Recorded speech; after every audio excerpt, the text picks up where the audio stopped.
Show da Liberdade. Opinião.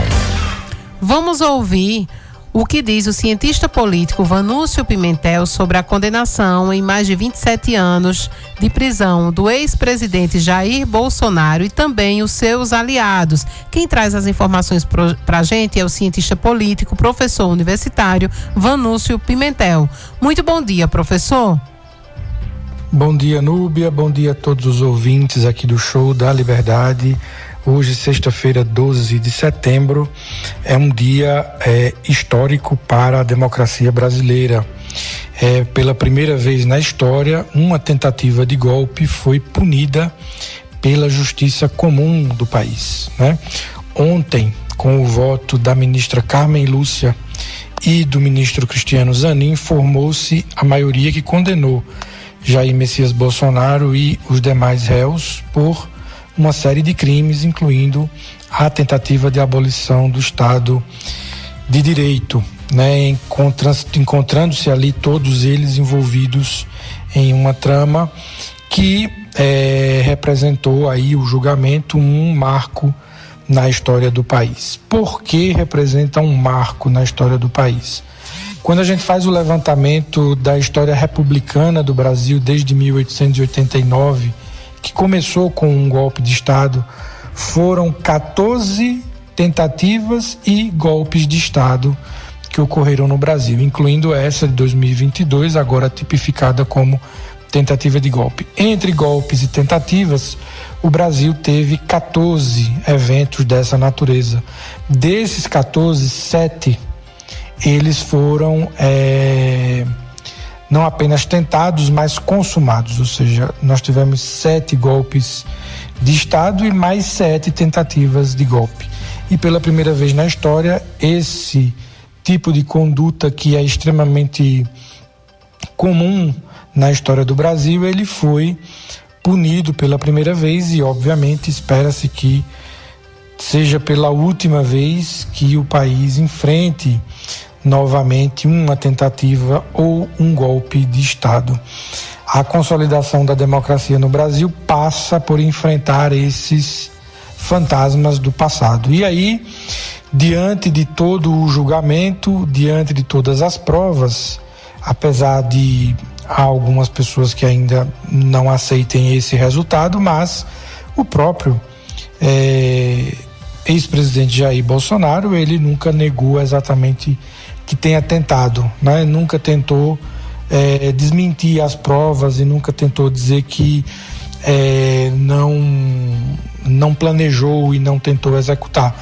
Ele apenas disse que não se concretizou e que, portanto, ele entende que, como não se concretizou, não havia crime, porém a lei sancionada por ele próprio em 2021 criminaliza exatamente a tentativa de golpe de Estado. E aí nós temos uma situação que, a partir de agora, solucionado esse problema do julgamento, que era uma pendência que ficava no nosso processo político, superado esse julgamento, agora nós vamos ver o que é que vai acontecer. Nós temos aí o bolsonarismo discutindo uma anistia que, segundo a interpretação do Supremo Tribunal Federal, ela não é válida, porque nem a anistia, nem o indulto, nem o perdão judicial para crimes contra o Estado Democrático, eles têm amparo na Constituição, visto que o Estado Democrático de Direito é uma cláusula pétrea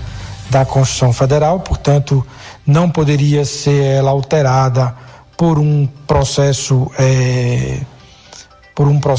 legislativo qualquer, ou seja, é uma situação bem complicada, mas existe aí a discussão dessa anistia no Congresso. Além disso, nós precisamos ver o que é que vai acontecer depois, ou seja, o que é que vem agora depois de superados esse problema da tentativa de golpe de Estado. Parece pouco crível que o bolsonarismo se contente com isso, e aí eu falo das figuras mais proeminentes dentro do Congresso e fora. Como é que vai lidar com essa situação? Há uma sucessão a ser discutida para a eleição do ano que vem. Ela é urgente para a centro-direita, que precisa resolver quem é o seu candidato no lugar de Jair Messias Bolsonaro, e a família Bolsonaro também precisa resolver o que ela vai fazer com o capital político que ela tem ainda. E, além disso, há o elemento Trump, né? Há o elemento do presidente dos Estados Unidos, Donald Trump, que parece também não aceitar esse julgamento e também pretende aí mirabolar alguma outra coisa que sirva de resposta a esse julgamento do Supremo Tribunal Federal. Mas aí, voltando para o julgamento de ontem, né, o ministro Cristiano Zanin e a ministra Carmen Lúcia deram o seu voto, sendo francamente e largamente aparteados pelo ministro Flávio Dino e pelo ministro Alexandre de Moraes, que também aproveitou o dia ali para apresentar algumas contestações indiretas, né, ao voto do ministro Luiz Fux, ao voto surpreendente que ele deu ontem, aliás, na quarta-feira, e usou todo aquele espaço para poder também contestar algumas falas do ministro Fux, ainda que indiretamente. Mas aí a notícia final é exatamente a condenação já com a dosimetria, ou seja, já com a quantidade de anos que o presidente foi condenado. Não apenas ele, como também os demais. Aí, além da condenação e da dosimetria, ou seja, da quantidade de tempo de sentença, também houve a questão das patentes, né? Ou seja, os delegados da Polícia Federal, Alexandre Ramagem e Anderson Torres, perderam o cargo pela decisão judicial. Provavelmente isso vai acontecer administrativamente nos próximos meses ou nos próximos dias.